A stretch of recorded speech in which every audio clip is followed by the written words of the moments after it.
On day 65 of the Russian invasion, the Russian forces are still failing to achieve a breakthrough in eastern Ukraine. The Ukrainian defenses hold across the front line, and in some places, the Ukrainians have been retaking lost territory. In Mariupol, the Ukrainian defenders in the Azovstal steelworks plant are holding on. On its daily estimate of the war, the British Ministry of Defense assessed that the Russian military has been suffering heavy casualties and achieving little gains in its renewed offensive in the east. The Battle of Donbas remains Russia's main strategic focus in order to achieve its stated aim of securing control over the Donetsk and Luhansk oblasts. In these oblasts provinces, fighting has been particularly heavy around Lysychansk and Severodonetsk, with an attempted advance south from Izium towards Slavyansk. Due to strong Ukrainian resistance, Russian territorial gains have been limited and achieved at significant cost to Russian forces, the British military intelligence assessed. The Ukrainian military hasn't just been putting up a stiff defense, it has been counterattacking in places. Over the last few days, the situation around Kharkiv, the second largest Ukrainian city, has been tilting in favor of the Ukrainian forces. Ukrainian troops have entered several occupied towns. The Ukrainian Ministry of Defense claimed that as of Friday, Ukrainian forces have killed approximately 23,000 Russian troops and wounded approximately thrice that number, destroyed 187 fighter, attack, and transport jets, 155 helicopters, 986 tanks, 435 artillery pieces, 2,418 armored personnel carriers, 151 multiple launch rocket systems, 8 boats, 1,695 vehicles, 76 fuel tanks, 72 anti-aircraft batteries, 229 unmanned aerial systems, 31 special equipment platforms, such as bridging vehicles, and 4 mobile Iskander ballistic missile systems. Reports also indicate that Russia is using dolphins to protect its naval bases in the Black Sea. Meanwhile, the supply of weapon systems to Ukraine continues at a frantic pace.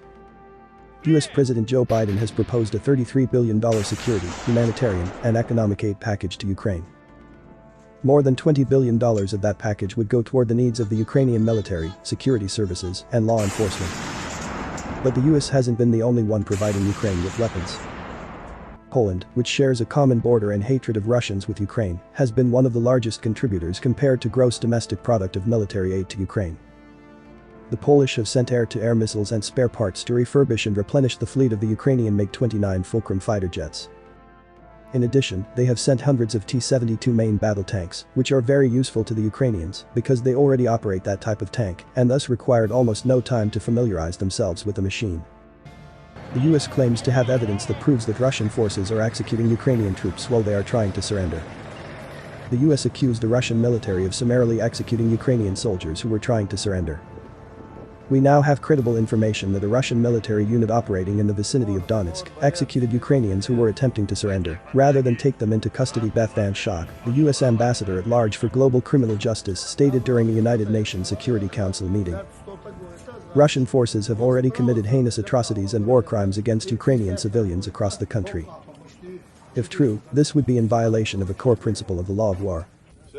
The prohibition against the summary execution of civilians and of combatants who are ordered to combat by virtue of surrender, injury, or other forms of incapacitation, Van Schaack said.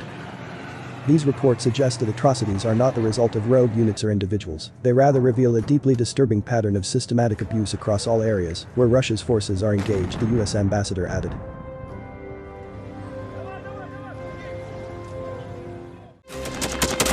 Thanks for watching, and don't forget to subscribe.